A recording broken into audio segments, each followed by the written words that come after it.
getting home at 1 in the morning. It's fucking hard and tiring. All right.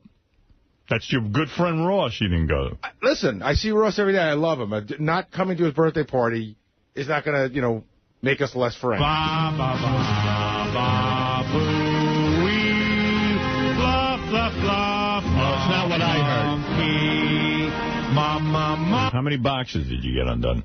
Many. Many? Good. All right. None of them between 8 and 1 at night, by the way. Right. Why did Ross say, don't say that to Howard? Because he knows I'm going to bust Gary's balls. No, but I mean, he's saying don't say that to Howard like it must be true. No, he's saying it was true, believe me. You don't believe Gary, do you? I would tell you. It wasn't like my wife said, we're not going in. We just said, we're fucking tired. All right. Okay. Fair enough. You've had your rebuttal. Angel, you're on the air. Oh, shit. Hey, now. Hey, now. What's going on, man? I'm a long-time listener here in Chicago. Basically, I was calling because fucking Ronnie's pissing the shit out of me. Just hearing his voice just really disturbs me. All right. I get a lot of mail that way. They don't like Ronnie on the air. Yeah. Scores, man, 92. Yeah, he is kind of brutal sometimes. You know, you talk to Ronnie as a caller, and he'll just say, "Oh, fuck you, asshole." That's his answer. He has a bad way of handling things. I think Ronnie's the ultimate New Yorker, which is why he should be on the show. Let's go to Tim. Shut up, asshole. Tim wants to say something. You. Yes, Tim. Howard. Yes. What's going on, Howard? What is going on? Let's see. Well, we're talking about scores. We're having the start of the radio show. You name it. Nice. Hey, I'm a cop in East Rutherford. I met Artie. He did a gig one time in Lyndhurst. Okay. And it's just solicitation. That's all it is. Right. I wish my chief would let me have sex when we did an undercover thing like that. Right. I tried to explain to Ronnie you can't actually go through with the transaction. So what's solicitation? I think police officers should be allowed to go through with the transaction. I mean, just to relieve the stress of the job, I think. I don't know. No, but sir, solicitation, does that mean, can they close the place down, or? No. They'll just, the bar will probably get fined. The liquor license, it's the liquor license, right? That puts that in jeopardy, right? You got to have a liquor license. Jeopardy, yeah, that puts it in jeopardy is the liquor license. But the good thing out of it all is for if it ever happens, in like a massage parlor or something, the guys never get in trouble. They always just go after the girls. So if you're in there, you don't have nothing to worry about. Oh, good. Oh, all right. Yeah, suppose that had happened during one of your visits. I know. Oh, your name would have been in the paper. Yeah, that would look bad. Larry, you're on the air, Chicago. Yeah. Howard, I used to be a vice detective in Buffalo years ago. I retired. All you got to do is offer or agree to sex for money, and it's a crime. Of course. This other guy that was on the line, he's talking from New Jersey. I don't know what the laws are there, but in New York State, you just have to offer and agree, and it's a crime. It's prostitution. All right, there it is. There's the law according to Larry, and some of those girls might be doing some hard time. That's right. If Thanks, it's Howard. true. Thank you, Larry. Yeah, none of the guys' names are printed in that article, Rob, and none of the guys who were involved? Just the manager hosts, as Ronnie called them. Yeah. Let's go to... Boy, oh boy, we got a lot of calls coming in. Let's go to Steve. Steve, you're on the air in Philadelphia. Hey, Howard. Good morning. Now. Good morning. Since you came over to Sirius, the 5 million people came over with you. Does Sirius have a way to figure out how many people are listening to you in the morning? Well, yeah, they have told me that they don't have specific ratings like radio has, regular radio. Yeah. But they do know that 60, or I mean, I've heard figures that these are not official, but they've said to me 60 to 70% of the subscribers are tuned into our channels, which is great. 60% check us out at least once a day or something like that. I don't know exactly how it works, how they can tell, but they said a lot of the listeners are listening to our channels. Yeah, because got to say about Howard TV. When are they going to show more of the footage for the Bubba's wedding? There is a special on there now. The immediate first special is the Bubba wedding special, and that's airing now. And the most popular viewed thing on Howard TV right now is the Bubba special. Also, the guys tell me they're putting together 2 other packages from the weekend because over 14 hours were shot. And they're getting footage that Bubba shot as well from the wedding, I suppose. Yeah, so you'll have a lot more of that. I mean, we'll just give you everything. But I think in order to get something on quickly, they did their first stab at it, and that's on right now. And then they're going to offer more programming, okay? All right, when you have another roast? When you having the next roast? We just talked about that in our Thursday meeting. A roast is in discussion. Reverend Bob Levy made a call to Fafa Flewley, the producer of this show, and said that he feels it's time for another roast, and I couldn't agree more. And he made a suggestion on some of the people he thinks should be roasted next, and he came up with the name. Oh, Bubba's special will be on Howard TV in early March. That's the second special, okay? Okay. Early March, so we got a month on that, because I think they're putting together something spectacular for that. Also, there's a Beetlejuice special now. There's a, oh my God, there's a whole bunch of new programming out there, and I'll read to you the laundry list of items that are now offered on that menu. So, you just asked the roast. So we had a discussion about the roast, and Bob Levy felt that the next person to be roasted should be, Gary, who was it that Bob wanted? Sal the stockbroker. Then I said, I think it might be time for a celebrity roast. So everyone has been submitting ideas to me about a celebrity roast. And, Artie, you're involved in these roasts. Maybe you'll have some thoughts on this. But, Gary, print me out the list, the laundry list of people we thought might be good to roast. Some of them more realistic than others. It would be nice to get one of the people Comedy Central's been dying to get. Like who? I know there's people they've been trying to get. Well, the ultimate for them is Howard, actually, which, of course, we'll do here one day, maybe. But no, we'll do it. David Spade, I know they want to try to do, and he's a friend of ours, and there's a plethora of material with him. Right. And, you know, but that's a name because he's realistic because we know him. So Spade, what other name I was did they always talk about? You're still talking about Comedy Central. Well, I'll read you the names, and then I want you to comment on them. Jimmy Kimmel, to tell you the truth. Jimmy's one of the names we have. Oh, okay, because he's a great roaster and a host of them. He hosts. And we have his name on the list. So I tell you what, the next roast will be very soon, and I will read you the names in about 5 minutes once we print them all out, okay? Okay, thank you. The show's great. Artie, I love you. Robin, I love you. All right, thank you. I see Lonnie from Scores is on. Yeah, Lonnie's on. Good, thank God. Lonnie, I was thinking... On his way to jail? No. Don't ever say that. Never even joke about something like that. How dare you, Robin? Hey, Lonnie. What's wrong with you? Hi, Howard. Hi, Lonnie. Lonnie, just give us a statement of some kind so we have hope that everything... Scores open, first of all. Yeah, Scores is open, right? Well, yes, of course. You know, so far only the lawyer has made a statement. He's confident that everyone will be absolved of all charges. Okay. But for Howard Stern, I will give you the first statement from Scores. Okay. How's that? Thank you. Let me make this short and sweet. 2 sentences. Good. Scores has a clear policy against anything illegal. Of course. Thousands of entertainers over 16 years in business, and our record is exemplary. The second sentence would be, we believe that all these entertainers will be absolved of all charges. Wow. And incidentally, the 2 men arrested were not managers. One was a waiter, and the other was a night auditor. We respectfully believe they will be absolved of all charges, too. It's a misunderstanding involving sexual conversation. And what about misunderstanding? And Lon, what is a night auditor? I don't understand that. It's a person that works on the night shift, and he was in the club sitting at the table. Okay. But the newspapers interpret that the managers were involved somehow. The entertainers have a clear policy, and this, of course, has never happened to us before.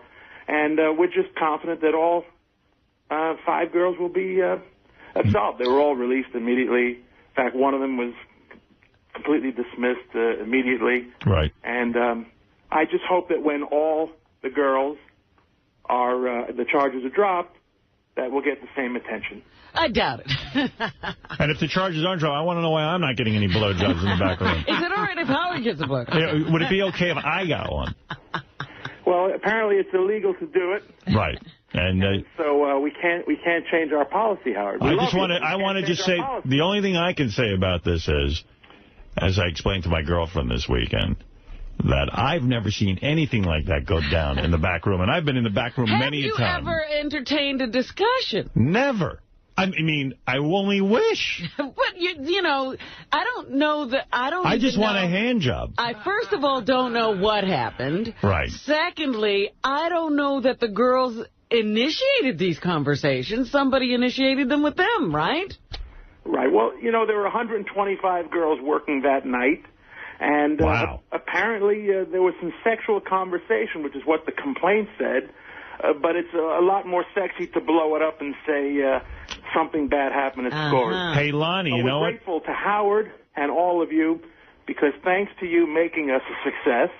Thank you. This weekend we were packed. No one is worried about any of these charges. Yeah, they were all looking for sex. You're not kidding. Packed. I'm coming over there today. By the way, I want to meet one of I got to tell you something. Half the girls, I can't understand their accents. And when the music's playing loud, maybe I was propositioned, but I'll tell you what.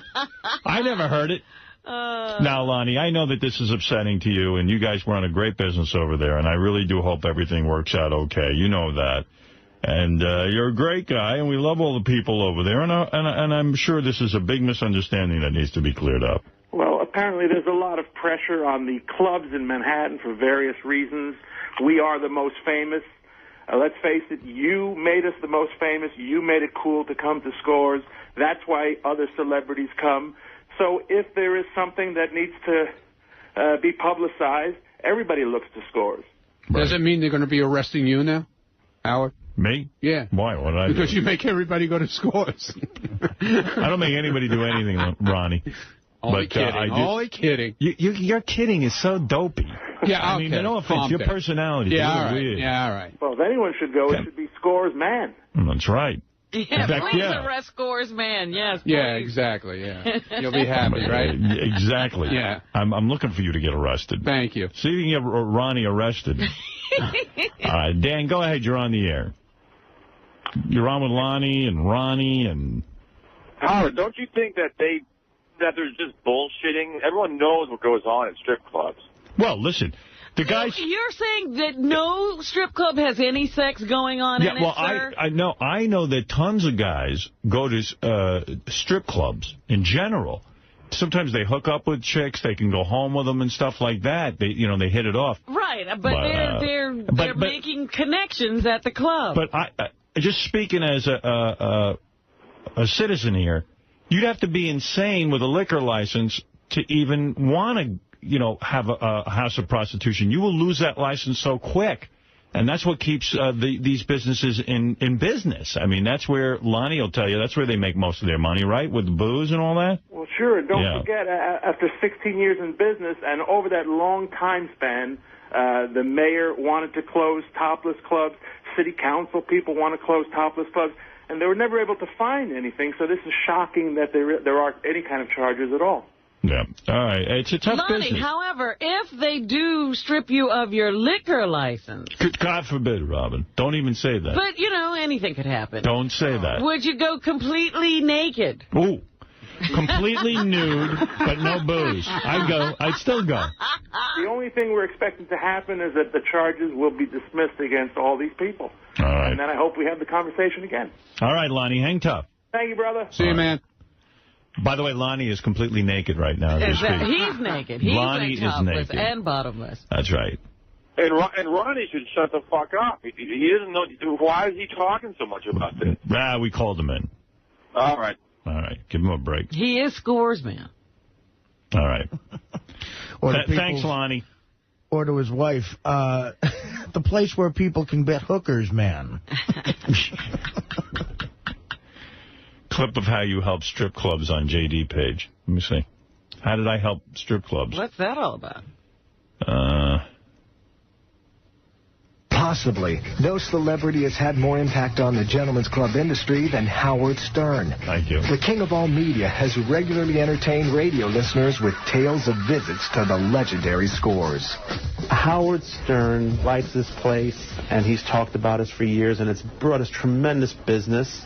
See? You see the good this show does? Well, congratulations to you, Howard. Well, among other things, this is some of my greatest accomplishments. I tell you what, I saw this directly, how this directly affects people. About 4 years ago, I was walking in Times Square. 4 guys come up to me, mid-20s. They go, "Hey, we're from Cincinnati, man. We're just in town. We love the show." I go, "Thanks, guys. I appreciate you listening." They goes, "Where's Scores?" Right. And I showed them where it was, and they went. Well, guess who's never going to be at Scores again? Me. I had a hard time explaining to my girlfriend that didn't happen to me. But what are you going to do? Sure, you say it now. Right, exactly. What, are you going to admit? You sound like her. Of course you tell me it doesn't happen. Never happened to me. Let's see. All right, here's some roast ideas. You tell me. All right. No Artie again today. He did make a phone call, however, to Flop Flop Flowly. And he remembered not to answer the phone. And he says nothing sinister is going on. He's merely sick. Wants you to know that. I will play it for you right now. Artie even gives that little cough to show that he is sick. My favorite. God, it's Artie. Listen, man, I'm definitely not well enough to come in tomorrow. So I'm sorry, man. I really am, but I'm just not. I'm not done being over this illness. I'm coughing and everything, so God forbid I get someone sick. That'll be a nightmare. So Thursday, without question, I should be there. All right? I'm okay. Everything's fine. There's nothing sinister going on. I'm just sick. All right, man. So sorry again, and I'll see you guys on Thursday, hopefully. Later. We should compare that message with his old heroin I was just thinking that. We should pull out the old ones and do a voice comparison. Voice analysis. Hey, Gary, do you have... Gary, it's Artie again. It's Tuesday morning. I'm not going to be able to make it in again today. I had a little bit of a relapse here, but no matter what, I'll be there tomorrow. Sorry, man. No matter what. Take care. It does sound very similar. Yeah. Actually, I mean, aside from the jokey part. So you don't know. I hope he's not on the stuff. You know, that was the whole wrap-up show yesterday. Is Artie doing drugs again? Well, Artie's got a big gig, Gary told me this morning, in Vegas or something for the Super Bowl this weekend. That's what I was thinking, that he's supposed to go to the Luxor this weekend. I bet she doesn't miss that. And so he's coming in on Thursday. Right. He'll make it to Thursday. Yeah. Meanwhile, I really got pissed when I was thinking about Artie's explanation of what he did last week when he took off. Remember he took off Thursday of last week? Yeah, I don't remember, but go ahead. And then he said, well, I started to feel better on Friday, so I went house hunting. Yeah. Like, stay home and get better. Yeah, stay home all weekend. Yeah, I always get angry with that, too. It's like, well, you started to feel a little better, so then you go out and get sick again. You jump right up. Yeah. And Friday was the coldest day of the year here. He had to go house hunting that day. I don't mean to throw fuel on the fire. I'm one of those people that believes Artie is genuinely sick. But this guy called into the wrap-up show and said he saw Artie on I-78 yesterday driving, and the guy did have the description of the car and everything. Really? And it was, according to Gary, it's correct. Ron, you've got the last call on the wrap-up show. Yeah, I guess so. Artie must have went out and got him something to eat or something. He just passed me on 78 in his, Mercedes CL500. I thought he was going to make a joke and say he was in an ice cream truck. What color was the car? It looked like it was like a silverish-looking color. I see head shaking. I don't know. This could be Teddy. Is that? Oh, I'm driving a truck, man. I drive a truck for a living. I just happened to see it got hung up, and I looked down. I thought, fuck, that looks like a Artie fat ass. All right. Been Dom DeLuise. So, anyway, maybe he was checking on his house or something over this way on 78. Maybe Artie was driving to a doctor. Right, Robin? Yes, certainly. He was not just lying to us. Ralph thinks something's wrong with Artie. He went into some long... Really? Explanation. Yeah, he thinks he, Something deep and sinister? Yeah, he's got some explanation about how he didn't believe Artie when he said he got all upset about the bookie thing. Yeah, you know, a lot of people were tying that together, too. I have to go back to that argument that me and Artie had on the air where he had gone to, he had to collect money from a bookie, and he's busy meeting this guy in a diner. And Artie flipped out when Howard started talking about it, like he wasn't going to be able to find another bookie. You know, Artie's reaction to that whole situation was just weird. And when I called him on it, he started ripping on me and talking about, you know, this money that I supposedly took and this whole. See? Everybody has their theories. I do have all the Artie calls in sick, which was when he was on heroin. Okay. All right, so you can compare the messages. Here we go. The following message, first unheard message. Garrett, it's Artie. What's up, man? It's like, it's 5 a.m. on Monday. Artie the actor. This is really acting. He's sick on heroin. He didn't have any cold. Yeah, he's faking the cough and everything. Listen, man, I'm not going to come in today. I'm sick. I'm sick as a dog. I got fever. And, I don't know, I'm going to try to get rid of this today. Get rid of that. You don't get rid of that in a day. Yeah, this monkey on my back. I've been trying to get rid of the monkey on my back. I don't know. So I hope you get this. It's the only number I figured I could call. All right, so I'm not going to be there today. I'm going to rest today. I should be there tomorrow, hopefully. All right, I'm sorry. Does have the same pattern. He does go, I'll be there tomorrow, hopefully. I'm sorry, man. I just got to get rid of this. I can't even talk. You're talking a lot. Later. Yeah. It's like the cops say, whenever you're guilty of something, you talk too much. Right. Gary, it's already giving you more ammunition. Correct. It's Thursday morning. I can't stop throwing up. I got some sort of stomach virus. It's killing me. Went from a cough to a stomach virus. I should have been suspicious. I'm never suspicious. I gotta go. I'm going to the doctor, so I'm not going to be there today. So have a good time with this one. I'll probably be in tomorrow. I know I will be, no matter what, because it's better than dealing with this. So sorry, Gar. Later. Why is he so sorry? Garrett, it's Artie. It's Tuesday morning. Hey, man, I'm not coming in again today. I'm so sorry, man. They do sound similar, because here's the one from today. Garrett, it's Artie. Listen, man, I'm definitely not well enough to come in tomorrow. So I'm sorry, man. I really am, but I'm just not. I'm not done being over this illness, coughing and everything, so God forbid I get someone sick. That'll be a nightmare, so.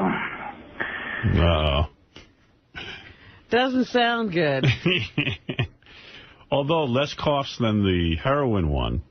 Well, he learned. Right. He learned not to cough so much. Especially when he's then saying he has a stomach virus. He went from coughing to stomach virus.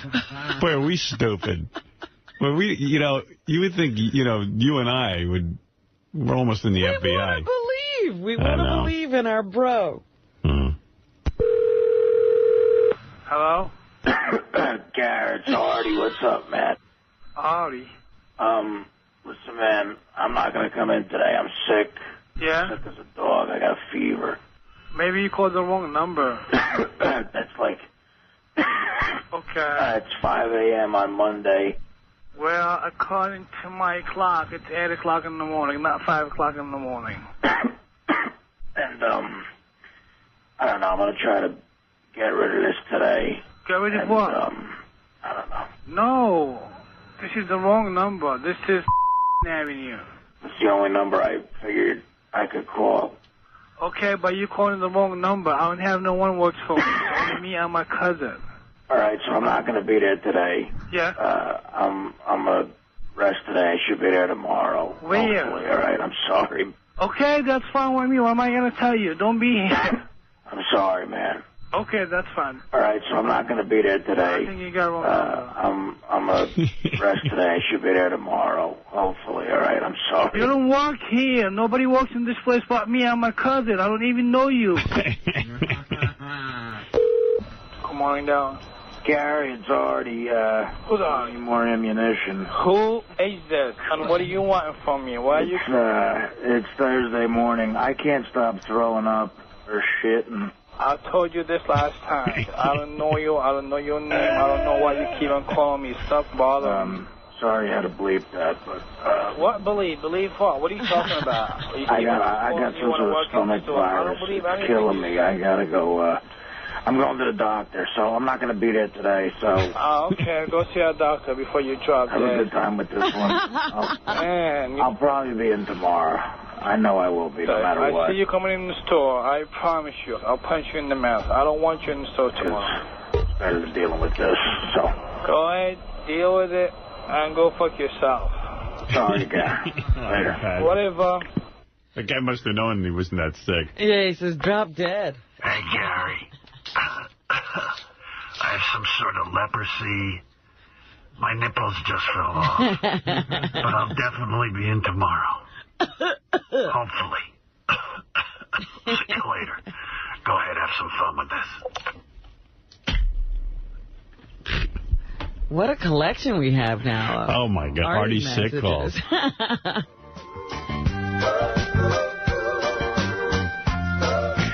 Yeah, it's Artie again. It's Tuesday morning. I'm not going to be able to make it in again today. I had a little bit of a relapse here. Artie snorts heroin! Artie snorts heroin! Artie snorts heroin! Artie snorts heroin! He snorts heroin just like cocaine. 'Cause he's so fat that he can't find a vein. Artie snorts heroin. So anyway, the speculation continues. But if you really want my opinion, this is coming from a very naive guy. I don't know. You're prefacing your I have statement. to. I was shocked when Artie was using, the first time. And I believe he is actually sick. Now, Robin, what do you actually believe? I'm on the fence. Really? You've shifted. I didn't shift even yesterday. The thing is that when people have had problems with heroin or crack, they have to have a long period of sobriety for me to believe they haven't fallen off the wagon. That's a good point. I mean, I guess I'm naive. I hate to always think that somebody's, having that much problem. When I sit here and I think back to Artie not being able to stay awake on the air. See, I have an explanation for that. And again, there's all kinds of explanations for it, Howard, but it's still not being able to stay awake. Well, when you drink like all those Hawaiian punches and eat cupcakes and then all of a sudden by 10 o'clock you're crashing, I can understand that. I know you're giving me a look, but I do understand that. He's not 5. Nah, well, I know I get tired toward the end of the show, and I'm not on heroin. I don't see... he starts sleeping midway through. Your nap comes much later. So I'm being naive again. No, I'm just saying I hope that Artie's sick. Yeah. John, you're on in Miami, Florida. Let's say hi and good morning to everyone. By the way, a few guests are stopping by today. Mary Carey, who is a porno star, wants to come by. Yucko the Clown is bringing in his girlfriend. He really is going to let us see? Yeah. And she's going to talk to Yucko, not the guy she dates. Because he's a different guy, right? I don't know how any of this is going to play out. And we'll talk to Joe Francis on the phone because we want to find out about him fucking Paris Hilton. And Lindsay Lohan. Right. And that guy. What guy? And he fucked a guy? No, what was it? I wanted to ask him about that when he got tied up, hog-tied, and something was going on in front of a camera. Hello. What happened with that? Hey, John, go ahead. What's going on, Howard? How you doing, man? Okay. Wow, first time talking to you. Hey, man, I don't know. That the last Artie song you play, man, I'm hoping to God that he really isn't, you know, fucked up again on Me drugs, too. but Me too. We I mean, all are. We're all praying because Artie's like the best, and you know, I don't want to see the guy screw up.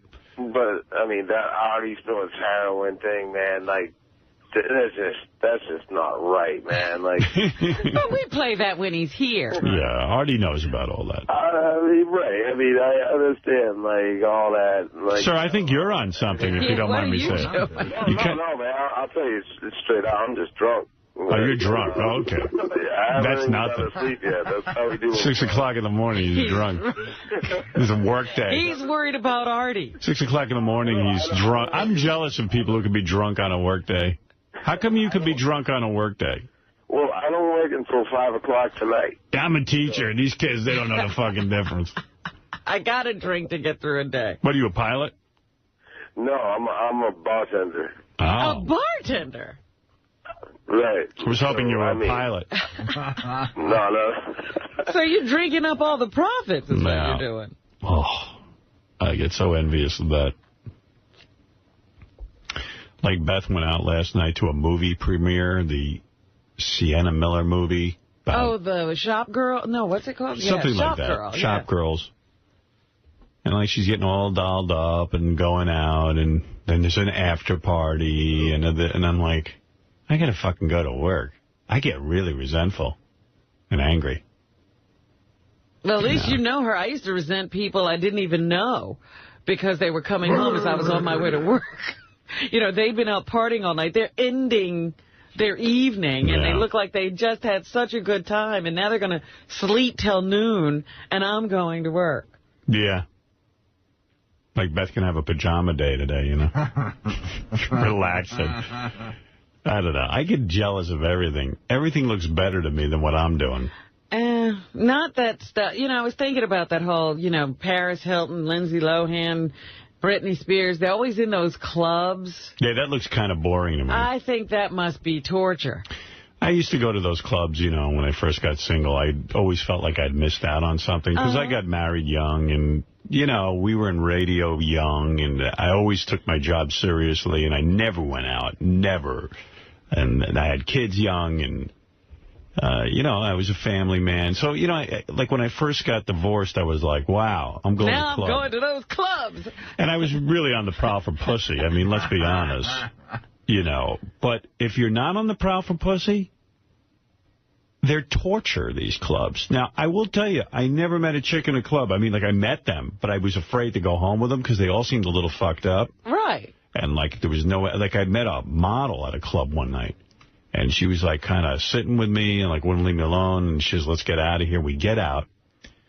And I said, you know, there's something to this. She was hot. She was young, too, though, a little too young. But we left together. And we walk out, and there's a security guard out front, and I turn my head for 2 seconds. Next thing I know, she's screaming and calling the guy a nigger. Okay? And saying, you fucking nigger. Now, this guy must have been about 350 pounds. It looked like he played professional football at one point. And she's calling him the N-word. And I'm like, holy shit, who the hell is standing next to me? I'll probably die tonight. Because I just walked out of a club with this bitch. With this maniac. With this maniac. And you don't know who you're with. I mean, these people with obvious problems if they're in a club till, you know, 2 o'clock, 3 o'clock in the morning drinking. And they really enjoy it. You know, they can't think of a better place to be. Lindsay Lohan leaves surgery and goes right to a club. You know, she gets her appendix taken out, and she walks out of the hospital to go to the club. Yeah. And then, like, the next thing I know, this chick needs a ride home, and she's in a car with me, and I'm like, actually, I think I grabbed a cab. I don't know why I didn't have a car. I just grabbed a cab. And she gets in the cab with me, and I'm thinking, gee, you know, the story is that, you know, Howard's hanging out with some chick who's going around calling people the N-word. That's not how it's going to be written in the paper. No, Howard's, you know, I don't know. It'll be Howard said the I don't know. Who the hell knows? So I was like, wow, this is really screwy. And then she's like, yeah, I live in Hell's Kitchen. I hear Hell's Kitchen. I go, I hear obviously hell. do. Yeah, I hear hell anything. Right. You know, so like I freaked out, but... You know. Did you go home with her? No, man. I got rid of her so fucking fast. You have no idea. I pushed her out of that cab. I think the thing was still moving. I was like, woo, woo, woo, woo, woo. Well, I don't know. I was reading an article in the paper today about a guy who's on trial for killing his ex-model wife. Yeah. You see, you got to be careful. You do. Because even though they look good, they can go bad on you. They You know, can. he says she went crazy. Howard Stern is dating the head of the Ku Klux Klan. So, I mean, I never heard from the girl again. I mean, I didn't get her number. I didn't do anything. I just left. I just was like, man, this chick is way big trouble. And I don't think I agree with her view of the world. And I don't think I want to delve into it anymore. Yeah, and I was like, well, that wasn't cool. What happened? Yeah, he was fucking with me. And I was like, oh, my God, this girl's so low rent. Can you imagine you get into a relationship with her and then you have a very public breakup? Yeah, and then you're the asshole. Oh, she's going to be screaming and crying on the street, throwing things at your window, that whole story. Yeah, then your life's ruined. Yeah. Yeah. But boiling rabbits in your kitchen. Yeah, I just remember going to these clubs and then, like, you'd be there. And then, first of all, I hate dancing. And then, like, I'd have to get up and start dancing to show that I was fun. And that you were approachable. Yeah, and then, like, they sit you down in the club and then they put you behind these ropes and, like, they section you off. Then someone's got to make the move and go, listen, let hot chicks through, but nobody else. And it's all embarrassing and gross. But, I mean, and the music's, you're really not talking to anybody. No, it's about fucking. And drinking. I mean, the girls are getting drunk, so, you know, they feel loose. Right. Where are you from? What? We gonna party like Yeah. Yes, I'm the guy on the radio, yeah. What? What am I doing here? I'm just, like, hanging out like you are. What? Where are you from? I said, fuck you. There's no way to meet a human being. Where are you from? She was, like, from Kansas, like, literally like a farm girl, like, just, you know, except like a racist farm. Well, that's where they raised them. Yeah, they raised them right on the farm. So, I don't know. I was just, like, all freaked out with that whole club thing. And when I read about, like, Lindsay Lohan and Paris Hilton spending all night in these clubs and drinking, and it just sounds like so much bullshit, like nonsense. And, like, Paris Hilton and Lindsay Lohan probably spend all night trying to avoid people. Right, just being with each other, but they're there to be watched while they're with each other. Yeah. It's like, it's a weird thing. They almost want to feel better by being around people who can't get behind their ropes. Yeah, because if you really would stay home if you didn't want to be around people. Put some music on, open up your liquor cabinet, and have all your friends over. What do you have to come to a club for? Hire a DJ. You got enough money. Sure. No, it's all about, like, going to the club and hanging out and talking, like, over that music, and you stink, and it's like, and you're just drinking. At some point, even the drinking gets old. Well, you look at Lindsay or Brittany when they leave, her dress is hanging off. Vagina's hanging out. Vagina's out. Vagina. Here's my vagina. Have a look. I don't know, man. It's just like such a bummer. Scar showing. You don't even know what your clothes are. Yeah, I don't even understand it. So I don't miss any of that. I really don't. I don't know that I'd have the energy for it now. But I tell you, pussy's a big motivator. It'll get me to do weird shit. Well, you will do anything to get that. To hook up. I love it. That's your heroin. Oh, yeah. You'll meet in the middle of the night with a bookie if he's got some heroin. I mean, some pussy. Pussy is my heroin. They're going to write that on my gravestone. I love it. That's why it's good I'm in a relationship. I can, like, push aside all that pussy hunting, wasting my time. I'm like on safari. I should have just worn like a big pussy hunt. I should have worn a big safari outfit. Yeah, well, you know, they really should create a certain type of dress for the pussy hunt. You know, so just like when they go hunt for fox, you have a red coat. The best place to hunt pussy is Spa. I got friends who are married and stuff. They're still out hunting pussy. Like they go to clubs. I'm like, why would you go to a club? Well, when I hear married women say, oh, I love to go to the clubs, I'm like, what are you doing? Yeah. They like to flirt, I guess. And rub up and, entice men, I guess. Hey, I got to mention something. I got a bunch of friends now who say, instead of saying the word literally, they say literally. Literally. Literally? They're trying to be British, and it's so fucking obnoxious. Who says that? I don't want to mention their names. Come on. 2 people come to mind, and they'll be crushed if I say their names on the air. Just come on. They'll be embarrassed. Oh. All right. My friend Richie. Richie says literally? Literally. The whole time I'm talking to this cat, he starts, literally, we were at Nobu, and literally... Is he trying to cop a new accent? Well, his wife's from Ireland, and she's got an Irish accent. That's what it is. But he's so not you, Richie. He's an Italian from Queens. He's literally... He should be adding a syllable, not dropping one. And the other person who says it, she's going to kill me. Who? Mary McCormick says it all the time, literally. Well, her husband's British. I know, but that's what it is. She's not. But my point is, look, the 2 of them who are connected to British people. I saw Mary recently. We had her over to the house New Year's Eve. I heard she's pregnant again. Yeah, she is. She's a great girl. And carrying her pregnancy well, she doesn't look all fucked up. She's still attractive. She doesn't look like Bree on Desperate Housewives? No. But I'm sitting there, and the whole time I'm talking to her, I go, I think she said literally 25 times. Literally? Literally. And it comes out a lot, huh? Because there's not even a lot of reason to say literally. Literally. Literally. Literally. And I'm like, who is this? These people are my friends. When did they become British? They never said literally when I first met them. No.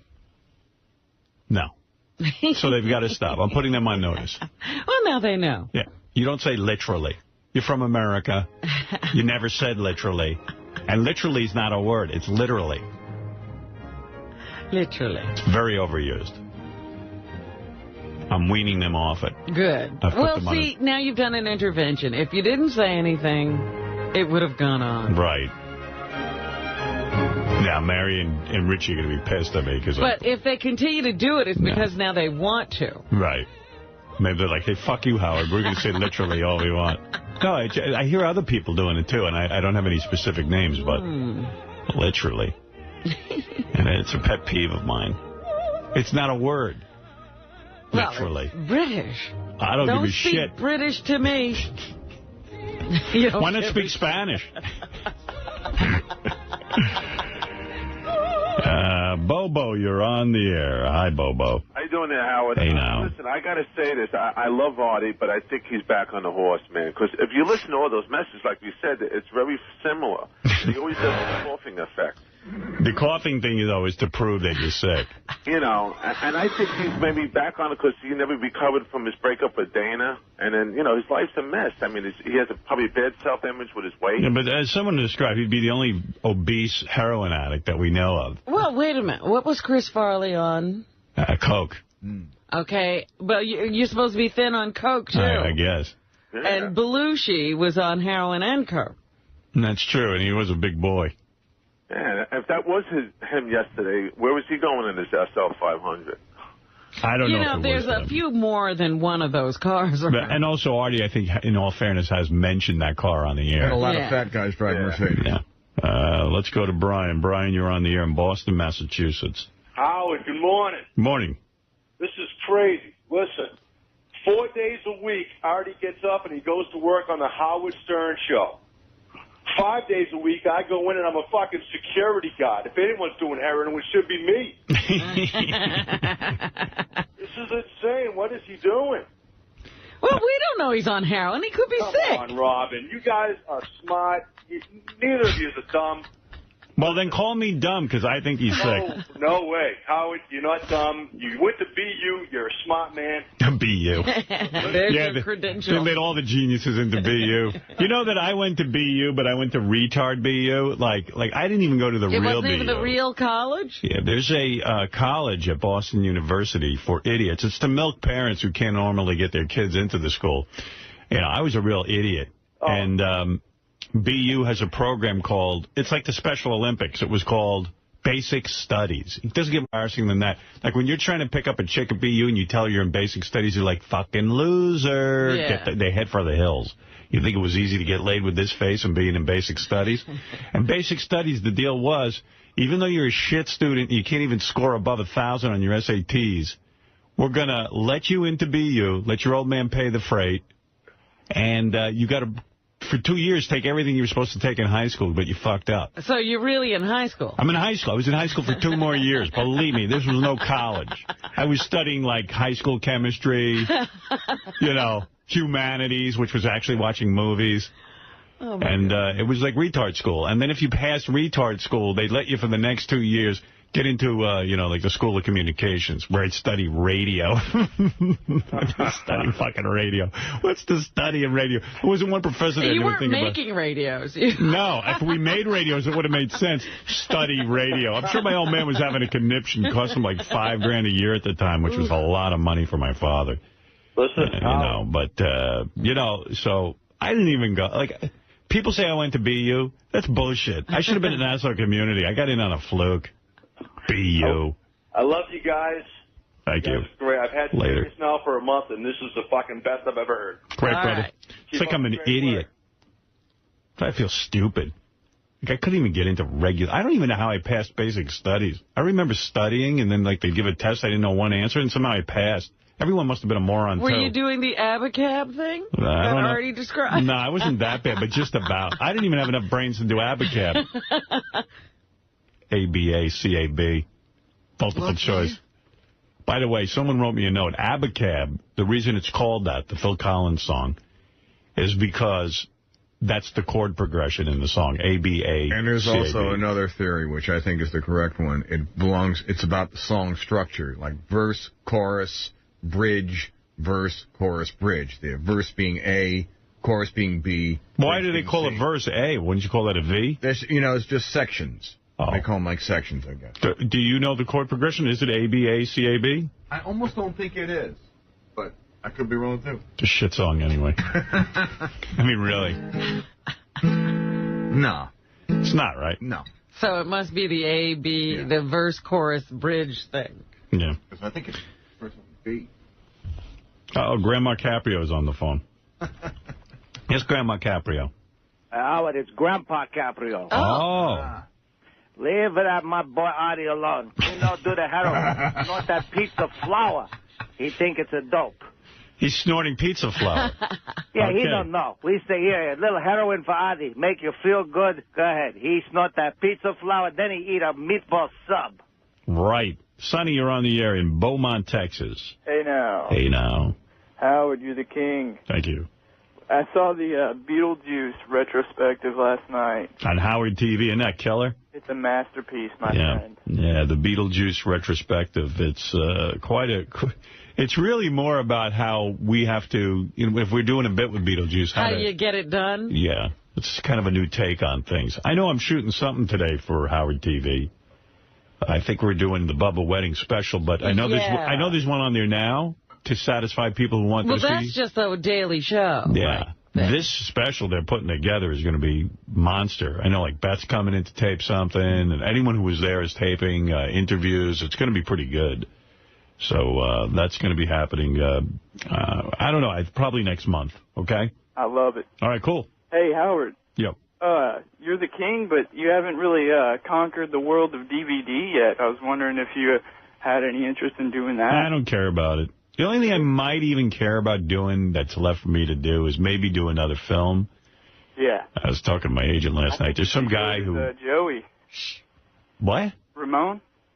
Okay, thank you. I was talking to my agent last night, and he was saying that I've been getting a lot of film offers lately. Yeah? And he says, you know, in all the years since Private Parts, how many films do you think you've read? How many scripts? I said, I don't know, maybe 100. He goes, has there been one good one? I go, no. Wow. Well, there was that one you almost did. Well, I was going to make a film. I wanted to work with that director. What's the guy's name?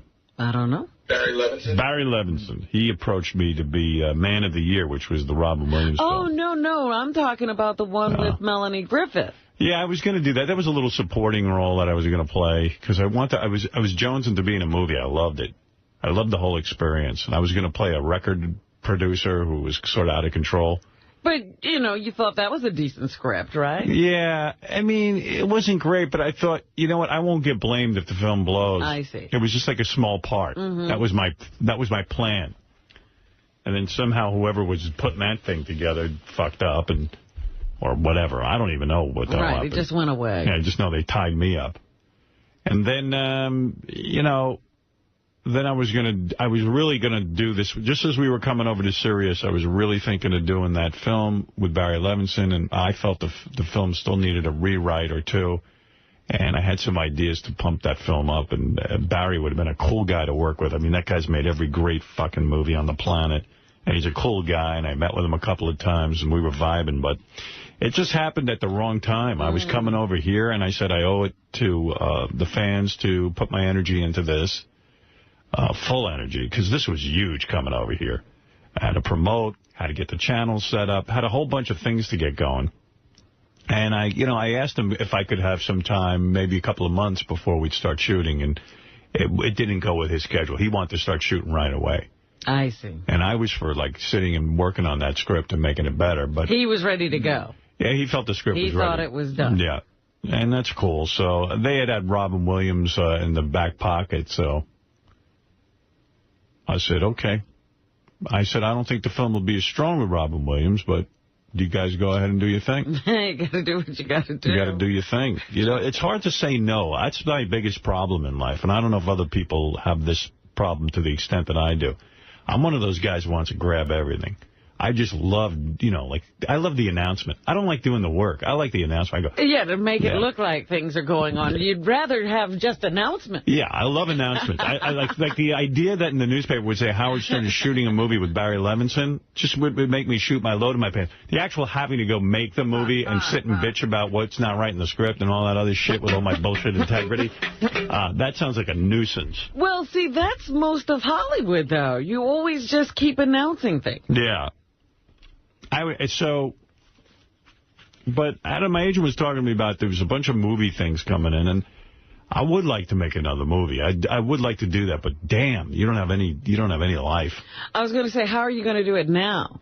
I mean, you're running these two channels. Well, Tim's got that under control. I mean, I really have. It seems like you're in an awful lot of meetings. Yeah, Tim hawks me in China, but he really doesn't need to. Like, he called me yesterday. He goes, Howard, it's Tim. I go, yeah, Tim, what's up? I haven't heard from you in a while, and I get nervous when I don't speak to you. Something's wrong. I know you're mad at me. What? So I go, Tim, what the fuck are you talking about? I said, you're going to hear from me when something's going bad. I said, everything's going great. I'm nervous. I'm nervous when I don't hear from you. Wow. I said, well, stop being so fucking nervous. So now you got to call him every day so he knows you're not I don't. Now upset with him? Now I'm not going to talk to him for a year. He's got that whole thing under control. He's good. All right, because that's what I thought you were having tons and tons and tons of meetings. Now, he deals with Bubba, he deals with Pharrell. He deals with all the, David Height and his whole crew. Mm-hmm. David, by the way, put together a cool Master Tape Theater poster that's hanging in my bathroom. It's really cool. I saw something the other day, and I guess somebody was just looking at it. They weren't really showing it. Yeah, it's funny. That's a Master Tape Theater poster. I went to write David a note, but I don't even know how to get in touch with him. I don't know his email. I don't know anything. But Tim runs the whole channels. I have nothing to do with it. All right. I thought you say you never get home until like 5 or 6 o'clock at night. No, but I'm running around. There's always something going on, but it's not, it's big picture kind of stuff. Whatever that means. I'm not in the nitty-gritty. Oh, but you're still, all right, never mind. Just do whatever you want to do. You have time to do a movie. Things sound good, right? That's all I really actually don't. Was trying to determine. Yeah, you know me, but that'll be me. I'll be miserable. I'll get myself involved in some film, and I'll, be miserable and angry. Yeah. But it's so cool doing those movies, the way they treat you. Oh, that's the best. Yeah. You'd think that you just invented the cure for cancer, the way they treat you on a set of a movie. John Bon Jovi is a rock star. And he can't get enough of that. And, after we had done Private Parts, I remember seeing him somewhere, and he goes, isn't it the greatest thing to do a movie? Yeah. Everybody loves being in a movie. Well, now you know why those kids are crying when, you know, they can't get apart and breaking down and, you know.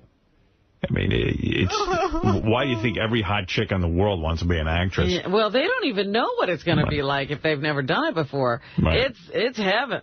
Yeah, it's good, man. And I don't mean some bullshit dinner theater. I'm talking about when you get to do a movie for a major studio, Paramount or Fox, you know, New Line, one of those. No, none of these indie films that they make for $35,000. Yeah, the Weinstein Company, any of these good film companies, man, it's great. It's a beautiful thing. Yeah, Steven Spielberg's. Yeah, whatever they call And they're that. impossible. The women have nervous breakdowns, actresses, when they can't be a leading lady anymore. Well, that's why, you know, in fact, Rupert Everett, who is that gay actor, he's actually an actor who happens to be gay.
Well, no, I thought that Artie just sort of wasn't liking me. But I thought it was interesting. When you said yesterday you couldn't understand why I was disappointed, why do you care what I think? No. I do care what you think. I said did I care what you think? I do care what you think because I consider you a good friend. And I just couldn't believe that everybody cared so specifically about the therapy thing. That's what I was trying to But do you realize that it's not about the therapy? It's the fact that you lied and betrayed everyone? Lied to and How betrayed? did I betray you? I didn't betray. I betrayed you? Like, how does your life affected in a negative way by me lying to you about therapy? That's not betraying you. He didn't betray you. Well, in a way he Betraying did you because with your wife. I told you that. His wife? Do that? Oh, that would be betray. I dirty wop wife.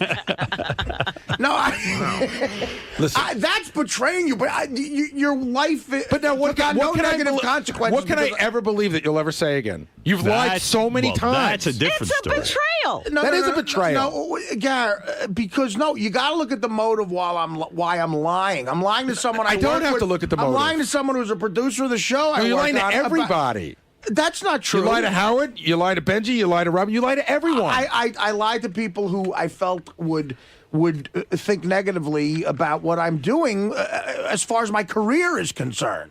So we're the only people you lie to? Just right in this room? I don't believe that. Mostly, yeah. You told your mother that you were not in therapy.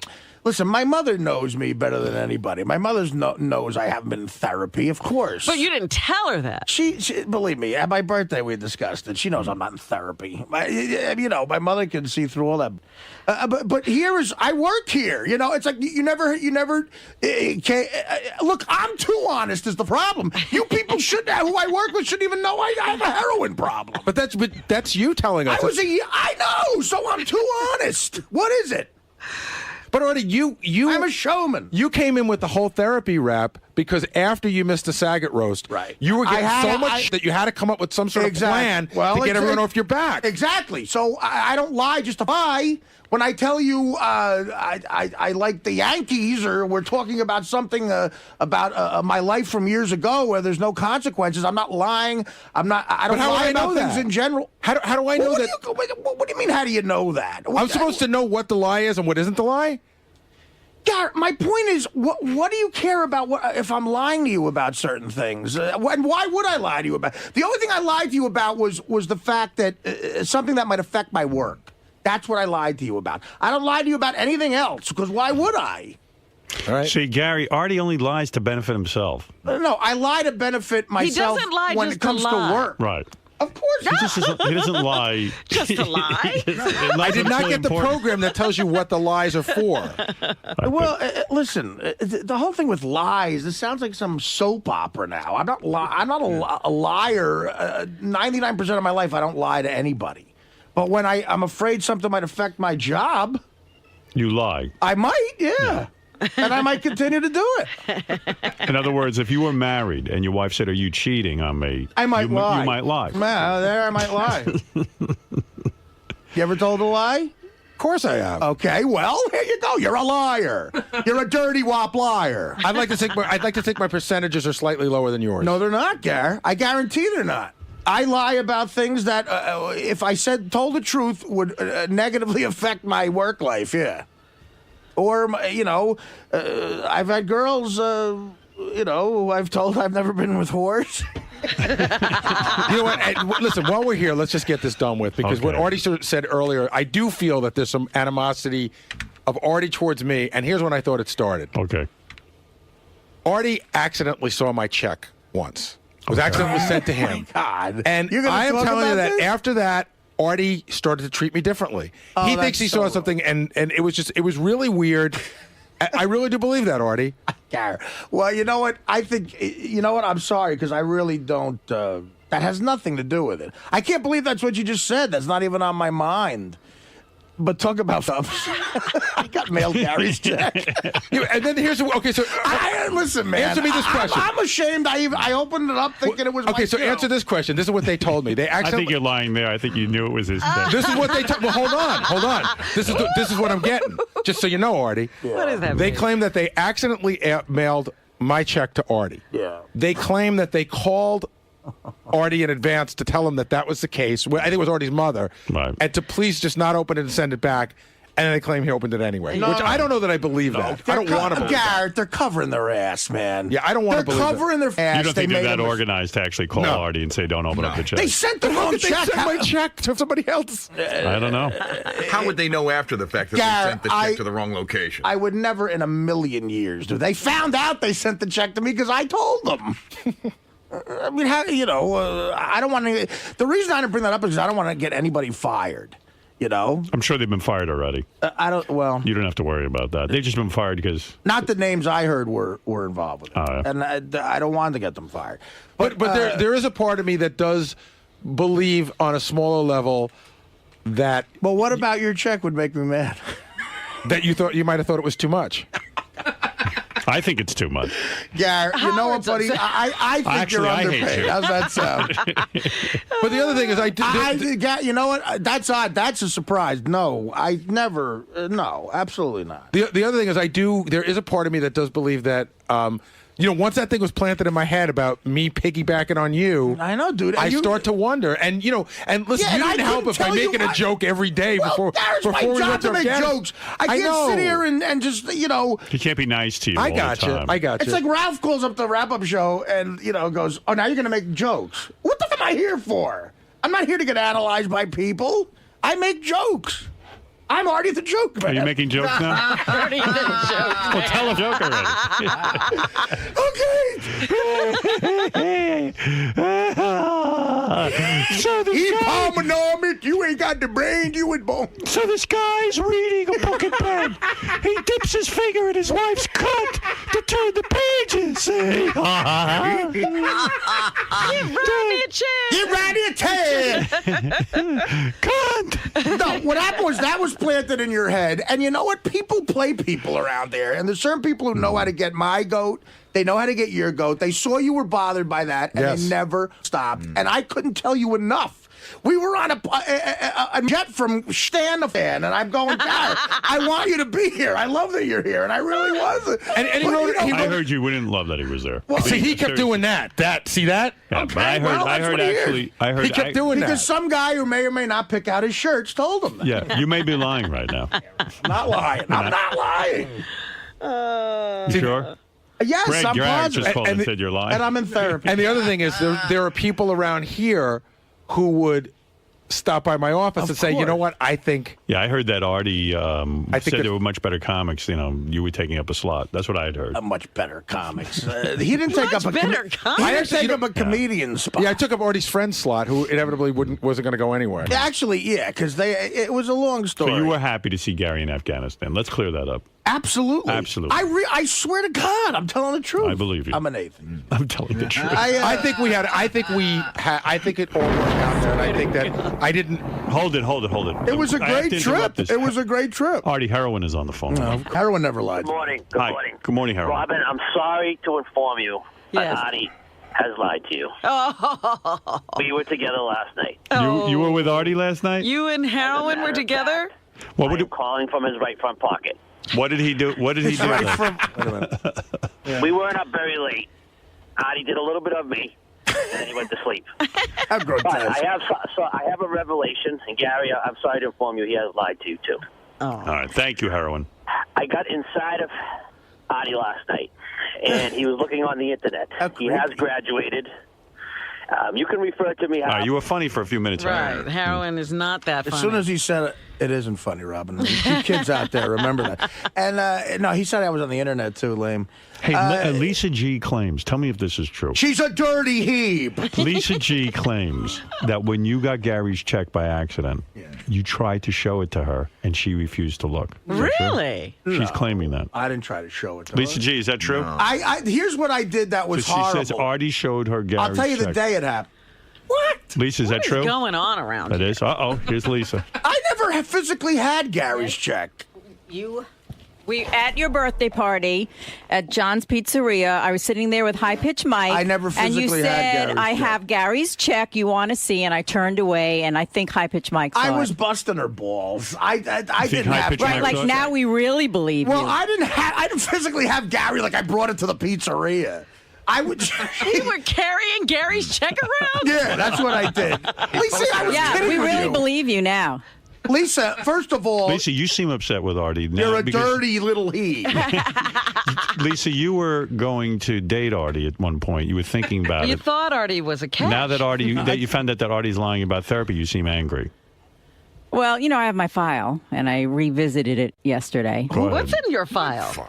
All the lies that he said. When I followed him around with my microphone on TV, I've got a nice big file. May Really? 4th, 2006. What did you find? Artie says I have a nice ass. Nope. Lie. What? What specifically? Yes. Yeah. I don't want to say until I need to, until that time Well, no, comes. just blurt it out like you do everything else. It's not going to be a good ending. I feel like we're It's not not going to have gonna- a good ending here. What do you mean a good? What are you What are talking you saying, about? Lisa G? I just feel, you've got you a know, great ending. after I reviewed my file, I God, feel I like wish I we could will see not have a good ending with Lisa, this. do you You know and how Artie- psychotic you sound Artie. right now? Oh, Artie's Will not not going to have have a a good good. Are you predicting something terrible happening to Artie? I don't feel good about this. I'm being honest. Right. Well, what Because I think everyone's laughing, ha ha ha. And Well, what are that's you not going the way to I do? feel. I mean, listen, Artie's going to do what Artie's going to do. What- no what one can in your- stop him. What in your file? Well, Artie's here for the ha-ha. Come on. Right. Yeah, I'm ha-haing with you. And what in your file did you see? When the You time's raving right, lunatic? I'll play it for You everyone. lunatic. What? He goes, what did you see in your file, you lunatic? You raving lunatic. Who else You do you sound crazy right now. You sound psychotic. Who else? I barely know you. You have a I'm file on me? psychotic? You're like Wait, J. Edgar I'm Hoover. psychotic? Yeah. You sound like, I mean, what's with you with a file on me? Who else do you have files on? That's it. Oh, please. You, Howard. There's a Oh, file of really? you with pictures and hearts and all sorts We of hired another That's stalker. fine. That's not a Howard Stalker, job placement. Pictures of you and Beth with Beth cut out. Single white female right here. Yeah, it is. She is. Lisa G is an excellent reporter who keeps files on everything everyone says, and she is. No, really, it's really Artie, some of the lies that he has said. You've been charting the lies. How could I not? When did you start this Why file? would you do that? This is fascinating. Well, you are such a reporter. When did you start No, this file? she's such a crazy person. Look who is talking. Who is crazy? Lisa, every problem Artie, I you're have a is liar. It's justified. sad. Keep going. I I'm don't a care. drug Keep talking. addict. Drug addicts like, so there's a definite listen. There's a logical reason why I lie. There's no logical reason why you have a file on me. You're crazy. That's crazy. You're a nutto. Look who was talking. And I was going to bang you, but I'm afraid when you bang a crazy person, it gets crazy. But that's the best. Now, where's Jason? Jason claims that Artie did have Gary's check at the pizza party. What? How would he know? When High Pitch Mike comes in, you ask him. Jason, what do you know about this? Did you see it? Artie, don't throw anything at me. I just wanted to How back could up. I miss? That's why I said don't. Move, I can't see Robin. No, I just wanted to back up Lisa on that since Artie's being truthful now. I mean, you did. You had the check out and you were showing it around the party. You were, saw dude. the check.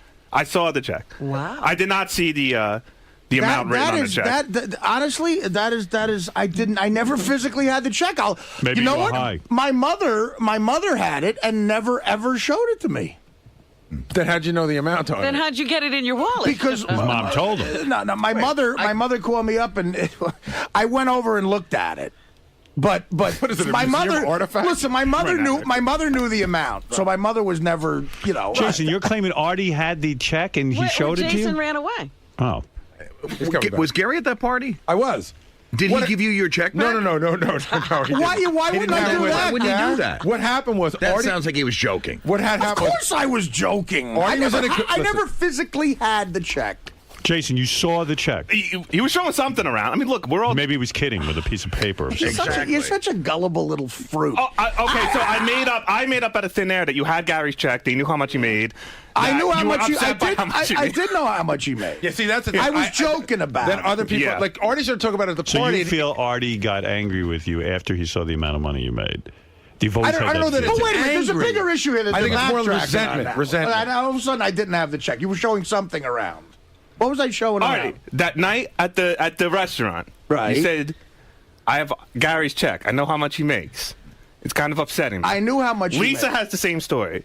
There's other guys in the back room with the same exact story. Are there really? Yeah. That I physically showed them the check? Physically showed the check. I'm trying to remember if you physically had a check in your hand. My mother- I remember seeing something in your hand with a figure written down.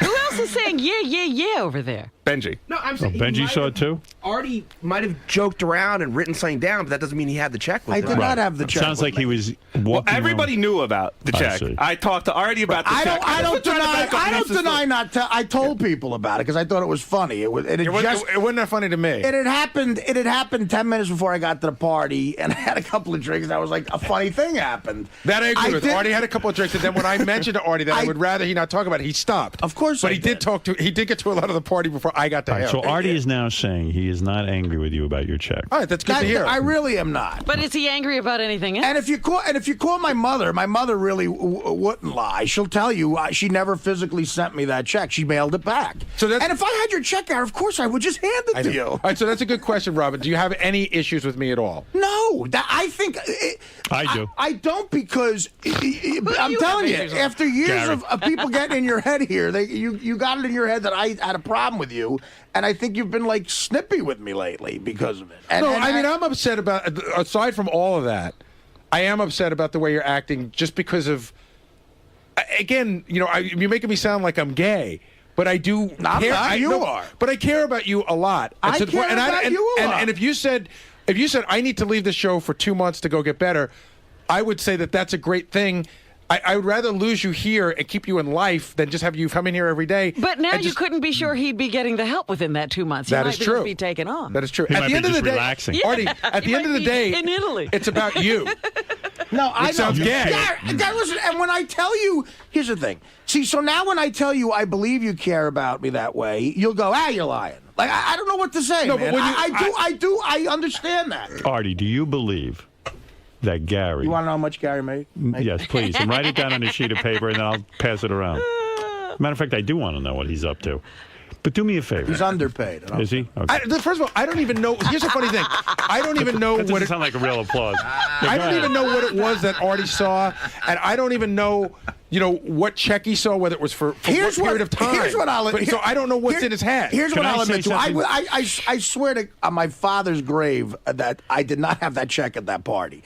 And I would have given it to you if I did. What I will admit to, which I should have showed more willpower, was my mother gets my checks. And she called me up and she said, listen, Art, I feel bad. I was sent Gary's check instead of yours by mistake, and I just ripped it open a lot, and I looked at the amount, and it was a different amount than usual, and I started looking about why it would be that way, and she saw Gary's name. Right. So we were talking on the phone, and I'm thinking, I'm talking to my mom, and I'm like, you know, if someone wouldn't have done this, you're a better person than I am. I would have asked. I said, Ma, it's me and you. I said, what does Gary make? She's like, you know. So I had to for a half an hour, I had to grill her, and finally she told me, and neither one of us had a problem with it. I'd want to know. And that's why, and that happened literally. Remember that night? I was under the impression I was going to dinner with just you and Beth. Yeah. Literally, when I parked my car to meet you at your apartment, my mother had just told me that. It was funny. It was on my mind. I had a couple of drinks, and I told people. I shouldn't have told anybody. That was bad. And then Gary came to me, and he said, listen, I appreciate this. That's why High Pitch Mike, when me and him started arguing, this is what he wanted to bring up all the time. And I said, well, that affects other people. That's rude of you to do that. Right. So I'm sorry you had to bring it up now. That could not be... I asked my mom. It was a thing that I thought that was going on between you and I. My mother never, ever sent me the check. She just, I said, well, mail it back and tell the person. I felt bad someone might get fired, so I never physically had the check. Well, listen, I do understand Gary's point. He is saying that you think it's gay that he cares so much about you. I really don't. That's everyone, you're gay. I'm faggot. I think that everyone on this show, myself included, I'm speaking for everyone now, is genuinely concerned about you. I think you know that. I believe that, sure. I can tell you I love you. I know that Gary does, and I don't know about Robin, but yeah, Fred, there seems to be some question. Yeah, Fred, I don't. I know Robin. Fred, I don't really. I get. Fred, I don't really know that well, but I'm saying I get nothing but great vibes that way from everyone. Even Fred. Yeah, saying. Of course. You get vibes from Fred? Especially Fred. You get vibes from Fred. I feel I'm a very good friends with him. I really think I am. Well, then you've got more going than I do.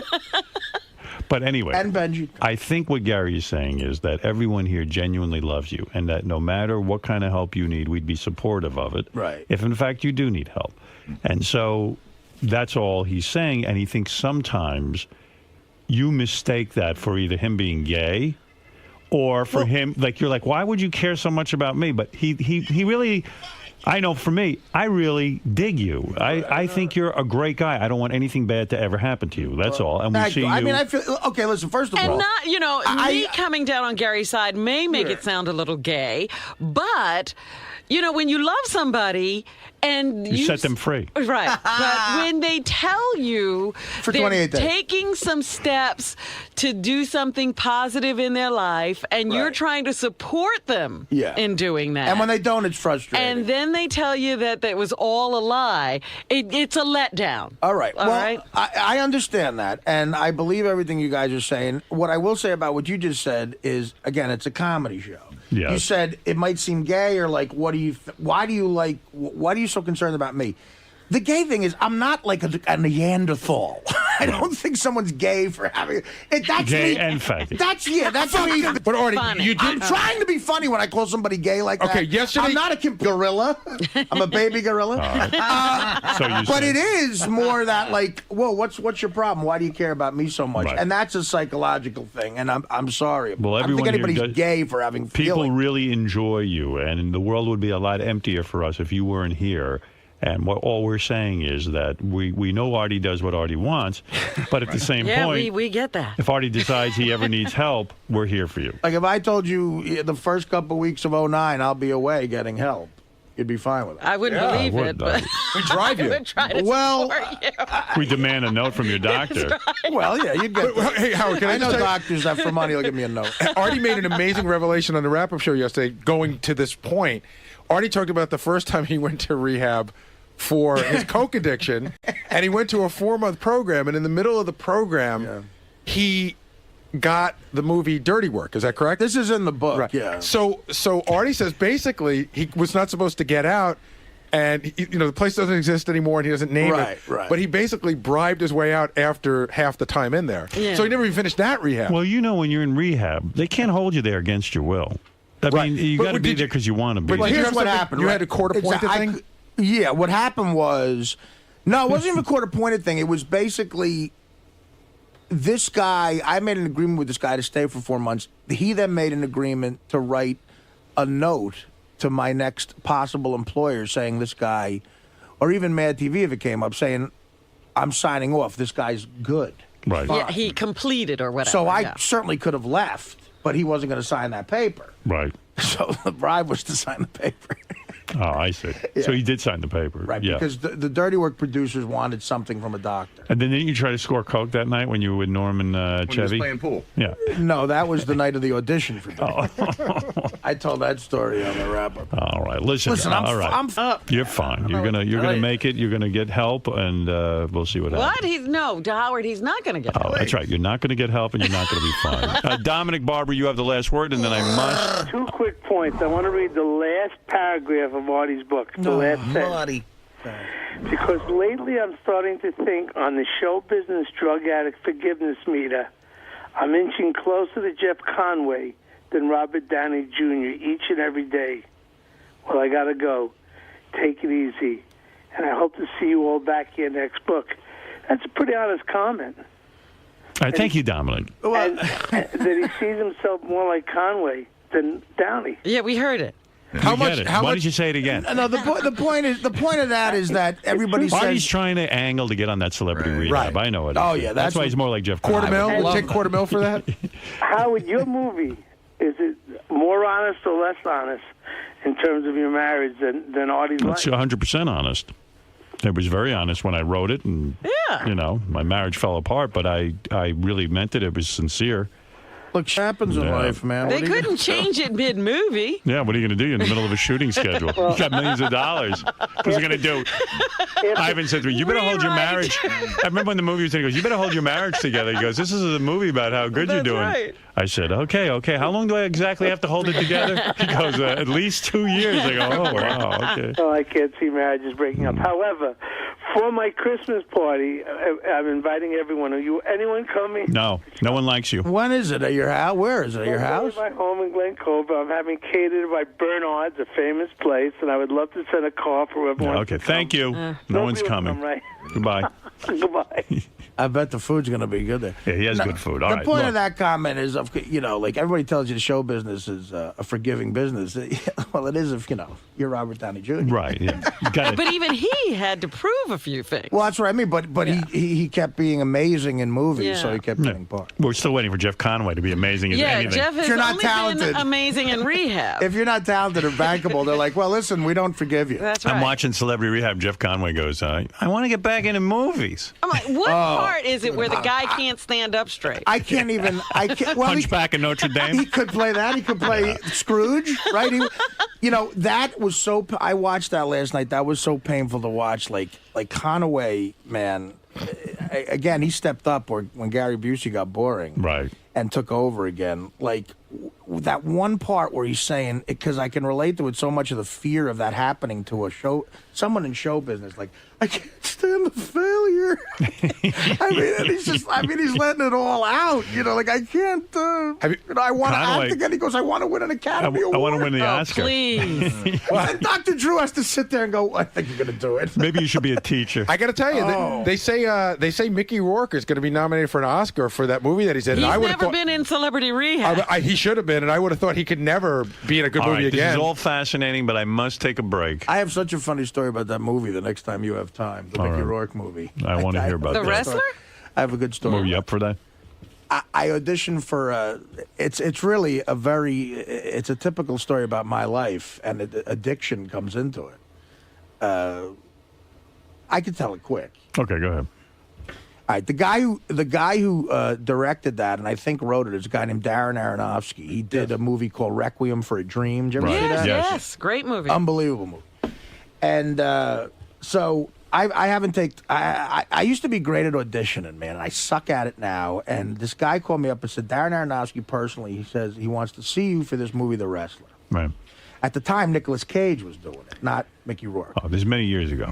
No, this is just last year. Okay, Nicolas go ahead. Cage fell out, and I read it, and it was like with Nicolas Cage, I didn't want to do it. I was like, it's just going to be. I'd rather do the Howard Stern show than be in some Nicolas Cage movie. Right. Then they Thank said, you. then they said, Mickey Rourke's going to do it. And I said, you know what? Now it seems interesting to me because I read the script. Right. I said, now it turned into a movie that I'd want to, like, be in. And so I went and I auditioned for this guy, Darren Aronofsky. He's a younger guy. I didn't realize he's a little bit younger than me. I really took it seriously. And I had what I thought was a great audition. It was for like the 5th lead of the movie, a sleazy wrestling promoter in that world, and he had all the scenes with Mickey Rourke. So I went back another time, killed again. Then I went back and did like a screen test. This is all in New York, killed again. So my agent says to me, Aronofsky really likes you, and it's between you and one other guy. I said, who is it? He wouldn't tell me. Probably Robert Downey Jr. I'm dying. Right. Yeah. I'm dying to see the movie. Because you don't know who. Do you know who got it? No. It's one of those things where I just put it out of mind. And they made it quickly because now all of a sudden it's out and right. So I'm like, wow. So it goes right to the end, and my manager calls me back and goes, the other guy got it. And I'm like, oh, it was really like almost like God for me because I wanted it now. They got me into it. Right. So I'm talking to my buddy David Herman, I was on Mad TV. Now this is where my buddy David would probably remember this, but I was off up, and I don't know how true this next part is. He talked to a friend of his, and he said, his friend said, doesn't Artie remember Darren Aronofsky? And I said, what are you talking about? He goes, when I was at Mad TV back in 1996, we go out to a Hollywood party. This is this kid telling me the story. Yeah. And Artie was really up. It was one of those times where you had to pull him out of the party. Right. And this kid went to film school with Darren Aronofsky. He said that in this party you claimed that this guy Aronofsky, this is before Requiem for a Dream, about a year before it came out. You claimed that this guy was looking at you wrong, and you kept hitting him in the head and punching him in the face. And I said, what? He goes, you were abusing this guy, calling him like a film school fag. And wow. Maybe he did this to get back at you. That's what I'm thinking. So he said to me, do you think he could remember that? And he's just sure he would. Who would forget that? Some guy smacking me in the head, I ain't going to forget. I said, listen, I don't remember. Can't wait to get that guy. Right. I said, listen, I don't remember this. Wow. And what an elaborate plot to f your head up. Well, it makes sense since the guy that got the part looks nothing like Artie. Right. Yeah, completely physically different. Again, but you see, I don't. Maybe there's a chance he forgot it because he didn't forget. Maybe he thought you were that guy. Like maybe he thought, wow, he'd be perfect. This for the part guy's 'cause he's such a scumbag, such a dirtbag. Yeah. But he was so nice to me in the auditions and never brought anything like that up. So.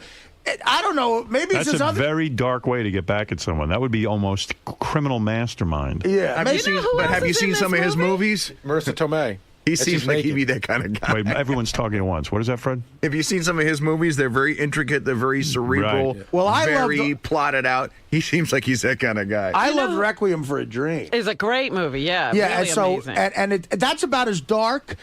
That's about as depressing as a movie could possibly be. The ending. Did you show him Gary's paycheck when you auditioned? So now I'm thinking but this other kid was a film student and an editor, and while I had a problem back then, I don't know. It's like there's some for some reason I think the kids with me. I don't know. Do you know who else is in the movie? Waz. Maybe Waz got your part. Who's Waz? Got that part? Who's Waz? He's a guy we know. Used to work the door. The doorman guy. Doorman. Howard, Marissa Tomei's in the movie. She does a lot of. I was just looking at pictures of her yesterday. Full frontal nudity. Look at this. Comedians Todd Barry and Judah Freelander both got parts in this movie. Yeah, Judah. I think Judah Freelander. I think in an elaborate way with Artie's head, they gave parts to every comedian out there, and Waz. And a doorman. If they wanted to get back at Artie, they would have given a part to Levy. Judah and Todd are great friends of mine. And Judah's a great actor, actually, though. Right. All right. Listen, I'm sorry to hear that you were rejected, and that goes back to your point about Jeff Conaway. He can't take the rejection. The rejection sometimes is very hard in show business when you get that close to something, and then you blame yourself for not getting that part, and you don't know why. You sit there and you go. And you know what it could have been? What more could he have done? It could have just been that the guy goes, I see an older guy. You know? Or, the physical thing is just not the right thing. And that's a great story, obviously, that I just told. But to me, I don't believe it. I really don't. I don't think You that don't happened. believe that he just was with you? I don't believe that. I don't believe I slapped him around. okay. I believe I might have met him. I really do. I don't know. Like this other kid might. I hate still me. believe you're going to a therapist, so I don't know what to believe. This other kid might I don't dislike. think he does heroin. How's might that? This other kid might dislike me for some reason. Who knows? Somebody's with you. Yeah. All I know is Well, I'm that's true. I'm not going to see you in the movie. Yeah. Gary, where does this leave you and Artie now that all this has come to the forefront? Well, Artie says he's not mad at me, so I guess I have to take him at his word. But in all seriousness, it probably, I'm glad we got it out of the table. It probably merits an off-air conversation. I'm not sure how much different it will be because Artie doesn't like to talk about stuff like this off the air. But since it's obviously an issue for both of us, we both have the same feeling that the other one is harboring some resentment. It's probably, we probably should talk off the air. can this relationship be repaired? Yeah. Can you guys get back to where you were? No, totally. I mean, I don't know. I mean, we can get back to, I don't know. I mean, I'm having a trust issue on top of it that has nothing to do with how we feel about each other. Now, the trust issue, even if everything was great, it would still be a problem. By the way, did you hear the big promotion for Artie-Lang? It's not me. Boy, it's hot in here, isn't it? Do you ever go to the beach and dress in something like that? All the time. Oy vey. Yeah. I own a condo in the Satai there. It's hot in here. Why the hesitation when I ask you? What time am I picking you up for the party in L.A.? I'll be the one dressed like Tom Selleck. Some dude offer you $20,000 for something. Yeah. You turned it down, huh? Yeah, I thought it was. I was very. $20,000. I wasn't happy about that. I got it. I mean, I get it. There's girls that would. Of course, then again, you got to think about it because most girls go out to bars and they meet a random guy and they have sex with them anyway. For nothing. For nothing. Right. So I mean, Sweetie, think look at- about it for a second. Megan, you are insanely hot. You are going to be on Howard TV next month. I am very proud to say you are. What is that, Artie? What do you got? Look at the How much puppet money? show. Look at the puppet show I'm doing. How much money's in your hand right now? What did I win this weekend, Howard? Tell us, fraud. $41,000. 41 G's. $41,000 Artie give you. I got, All of it? Oh, my goodness. He gave away most of it. No, if I keep $20 for the tolls home. All right. But anyway, you're going to be. Did those pictures? They're really good. Well, you just put some on howardstern.com so people can check you out. And Thanks, Megan. Thank listen, you. if I can make out Do it with in you, the. Do it in the. if I can make out with you, you go with this American Express card, half an hour at Bingo. I need a black card. That's not going to work. Yeah, Artie. That's not going to work. Try Artie just again. threw all his credit cards at Megan. Artie, do it in that voice. Megan, sweetie. I think you're not pervy enough. That's How would you like if I put some Vaseline on the tip of my dick? I think you just won her over. What is that you're throwing, Artie? What He's throwing card? all his credit cards. I over got here. this. Take this over to Gimbals. Gimbals. What card was that? That was my Visa check card. Artie just threw Are every. they all maxed out from your crazy weekend? Nah. You're horrible. Megan, thank you. Megan, my Heath, audio everyone. book. Miss Thank Howard you. TV, November 2008. There's Artie's book. See, Artie's an author. Artie just threw the deed to his Jersey house at Megan. Megan, no one looks better than you. Trust me. Bye, Megan. I have a BlackBerry. I don't know if I told you. That's some outfit. Look at those boobs. Hey, all right. And look at your body. $10,000 if you have $10,000. Oh, Would you party for $10,000? I'm pretty booked at the time. Really? Yeah, I'll have to get back to you. Oh, she's turning down the What's with these girls with $10,000? I mean, You'll get back to me on that? Yeah, yeah, I'll get back to you. you gonna take your pants off? I can take my pants Yeah, off. take them off. Let me see what's doing. Look at that. About 15 No. grand? What did the price go up? $15,000? 15? Artie's Yeah, 15. figuring over We'll do there. 15. 15 will do it? We'll just go in the bathroom and get it out of the Well, way. not here. I mean, Oh, you want to romance me? No. See, Kim. He actually works at Hooters with me. Hooters? Hooters? What the You're fuck not is with Hooters? Artie? I have a Hooters VIP card, by the way. I can get right to the front of the line at any lunchtime for wings. You must get tons of tips at Hooters, right? I do pretty well. Yeah, I bet. All right, let's talk turkey here. $10,000 Go ahead. to forget about the boyfriend for about 2 hours. What do you say? I'll take it. You'll do it. Get it. Smart girl. She will? She said yes. Wow. Just to forget about him. That's $10,000 just to pretend you don't have a boyfriend. Then the negotiations go on from there. Really, I should have started at 5. You'll take 10? So I'd say $10,000. So you grew up on Long Island? Yeah. I have it. You know what I'm into now? I'm into text messaging. Yeah, we should text message back and forth. You want a text friend? Yeah, I learned how to do that now. Artie's a great guy. What's your number? We're off the What do air. you do? You draw porn pictures? What? All right. Hey, Lisa, here, just come here. Just put your number in this thing. Artie? Go ahead, yeah. She doesn't seem to want to do it. No, well, this is a professional relationship. All right. What is that, your cell phone? Yeah. You wanted to punch in your digits? Just punch your number in here. She says she'll do it later. Later, I'll do it. Well, later. She's trying to get out the door. She's running. Let me take your picture. What about 10 grand for? You think your boyfriend would look the other way for if I gave you $10,000? No, it'd have to be like $1 million. $1 million? Whoa! Artie can do that. That's a knock on me. Get rid of I that. think. Get rid of that. I'd have to get rid of the shore house. Get rid of the house. I think it's worth it. It might be. Wow. I'm really honored to meet you guys. This is great. Same here. It's an honor to meet you. 20,000. We don't meet people every day with abs like that. Yeah, that's impressive. Yeah, well, I didn't eat anything yesterday, so. Smart girl. If you had eaten something When I yesterday, leave you would here, look though, like me. I'm sure I'll eat a lot. What's that? Well, I mean, eating yesterday doesn't really mean anything, does it? I mean, Psychologically, it does. Yeah, I hear you. Yeah. I haven't eaten in a week. Robin hasn't eaten in 3 weeks. She hasn't. I That's still right. don't look like that. Yeah, well, you're getting You there. look great, Robin. Hey, 30 grand? He's in the other room. I can discuss it with him. How about 30 grand? That's If he's a bona fide offer. choreographer, he's a businessman. $30,000. Come back to us with an answer, please. I'll give All you right. 30 grand for. I mean, it's got to be intercourse. It's got to be, and I'll pay for the hotel. Where's your Somehow I don't boyfriend? think he'll go for it, but I'll ask. Let's ask him.